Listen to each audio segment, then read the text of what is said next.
ٹھیک ٹھیک تو وہی ہوا. میں اس کا تھوڑا سا اسی اسپیسیفک سوال پہ جو آپ کا فروخ سوال ہے ڈیوڈ کیمرون کے آنے کا، جنرل صاحب نے جو کچھ کہا اس میں میں تھوڑا سا ایڈ کرنا چاہتا ہوں.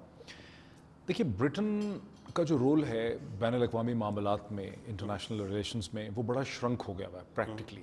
اور لندن کی فورن پالیسی بنانے والے جو لوگ ہیں بڑے سمجھدار ہیں، ان کو بخوبی اس کا اندازہ ہے. اگر آپ سبسٹینشیل لٹریچر پڑھیں برٹن میں تو انہیں اس کا اندازہ ہے کہ Britain is punching above its wait.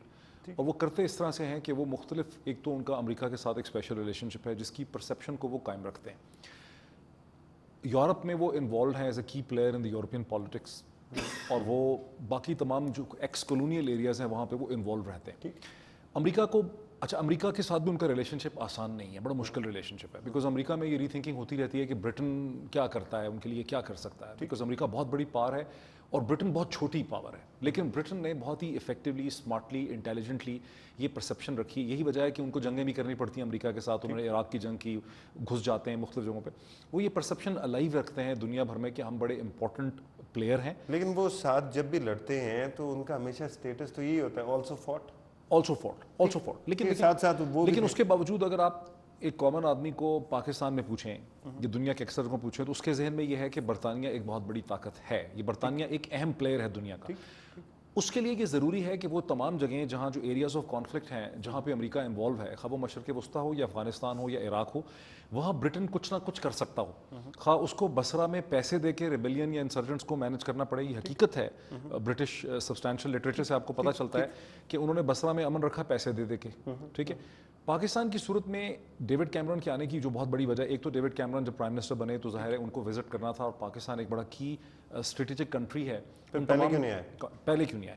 وہ شاید جلدی آ جاتے. پاکستان نے منع کیا جولائی میں نہیں. پہلی تو بات ہے کہ ہندوستان نے یہ کنڈیشن امپوز کر رکھی ہے کہ جو بھی لیڈر ہندوستان آتا ہے، خواہ وہ فرانس کا نکولس سارکوزی ہو یا امریکہ کا لیڈر ہو، اس کو انڈیا اکیلے ہی وزٹ کرنا ہے. وہ انڈیا، پاکستان اور بنگلہ دیش نہیں آئے گا. They have imposed that condition. یہ 10 سال سے ان کی اسٹرگل چل رہی تھی. They have imposed this condition. Indian foreign office کی پوزیشن کم از کم 15 سال سے یہ تھی کہ یہ جو انڈو پاکستانی سب کانٹیننٹ کی فارمولیشن ہے یہ ہمیں نامنظور ہے، کیونکہ ہم بہت بڑا ملک ہیں اور پاکستان، بنگلہ دیش وغیرہ اور کیٹیگری میں آتے ہیں، ہم اور کیٹیگری میں آتے ہیں. یہ نہیں ہو سکتا کہ آپ 3 دن یہاں آئیں، 2 دن پاکستان چلے جائیں، بیکاز دیٹ ڈیمینیوٹس اس. ٹھیک. تو آپ کی میں اسے ایکسپلین کر رہا ہوں کیا. اوباما تو گیا نا مختلف جگہوں پہ، نہیں تو یہاں نہیں نا آئے. اب یہاں پاکستان نہیں ہے لیکن اور جگہوں پہ اب یہاں سیپریٹلی آئے. ایک تو ڈیوڈ کیمرون اس وقت نہیں آ سکتے. سیکنڈ کیا ہوا کہ ڈیوڈ کیمرون چونکہ ہلکے بہت ہیں. برطانیہ کی 200 برس کی تاریخ میں کوئی وزیر اعظم انٹلیکچولی اتنا پیدل نہیں تھا جتنا ڈیوڈ کیمرون. اچھا ٹھیک. تو آپ اس کو، میں کہتا ہوں اس کو آپ لکھ کے میرا نام اس پہ ڈیٹ ڈال دیں. برطانیہ کی 200 برس کی تاریخ میں intellectually deficits president, prime minister جو تھا، ہمارے یہاں تو کمزور لوگ آتے ہیں جو کھڑے ہو کے بول نہیں سکتے. لیکن زیادتی نہیں کر رہا میں، وہ بیچارے ریوائیو کیا ہے مردے کو اس نے. وہ ایک ایسی پارٹی کو لے کر آیا جو ختم ہو گئی تھی. نہیں سر نہیں، یہ دیکھیں سر، یہ تو this is shallow understanding of British politics. British politics cyclical ہے. برٹن بڑا ڈیپ کنٹری ہے، سیکلیکل پالیٹکس ہے. وہاں 10-12 سال ایک حکومت چلتی ہے، ان کا پیٹرن چل رہا ہے. شیلو پرائم منسٹر ہمارے لیے کیا لایا؟ اچھا، اب یہ شیلو پرائم منسٹر کیوں آیا؟ پہلی وجہ تو یہ کہ 7-8 مہینے پہلے جب وہ جولائی میں بنگلور میں تھے تو ان سے ایک وہاں پہ بے وقوفی ہو گئی بہت بڑی. پاکستان کے بارے میں بول دیا ہاں، مطلب وہ، اور دونوں چونکہ ولیم ہیگ ان کے ساتھ ہیں، حالانکہ ایکسپیرینس آدمی، ان دونوں نے مل کے ایک بڑی کہا کہ جی ہم بڑی روبسٹ فارن پالیسی کریں گے اور ہم یہ بھی کہہ سکتے ہیں وہ بھی کہہ سکتے ہیں.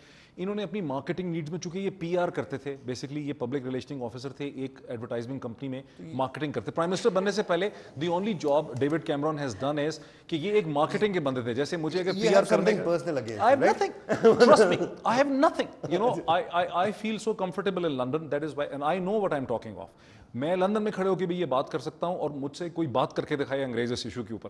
یہ سب سے ہلکا آدمی ہے برطانیہ کی تاریخ میں سے ہلکا. اس نے وہ مسٹیک کی، برطانیہ کے فورن آفس نے سر پیٹا فوری طور پہ. ایک ساتھ ہوتے تھے، اس کے باوجود بلنڈر ہو گیا نا دونوں سے. اس کے بعد برطانیہ کے فورن آفس نے فوری طور پہ پاکستان کو کنوے کیا کہ ڈیوڈ کیمرون نے جو کچھ بولا ہے یہ ہمارا ویو نہیں ہے، یہ ڈیمیج کنٹرول ہے. یہ ڈیمیج پہلی چیز ان کی تھی. آج آپ دیکھیں انہوں نے اپنا منہ بند رکھا. پاکستان پہ تو واحد کرٹیسزم جو آج ڈیوڈ کیمرون نے کی ہے کہ پاکستان کو اپنا ٹیکس بیس بہتر کرنا چاہیے. پاکستان بہت سے امیر لوگ جو ہیں وہ ٹیکسز نہیں دیتے. تو ان کی پہلی نیڈ تھی ڈیمیج کنٹرول کرنا. اور اس وقت سے پاکستان کی انٹیلیجنس کمیونٹی جو ہے جولائی سے انہوں نے برٹش انٹیلیجنس کے ساتھ انٹیلیجنس کوآپریشن کول کی ہوئی ہے، ریسٹرکٹ کی ہوئی ہے ان کو. اچھا، اس وقت بھی اگر ہم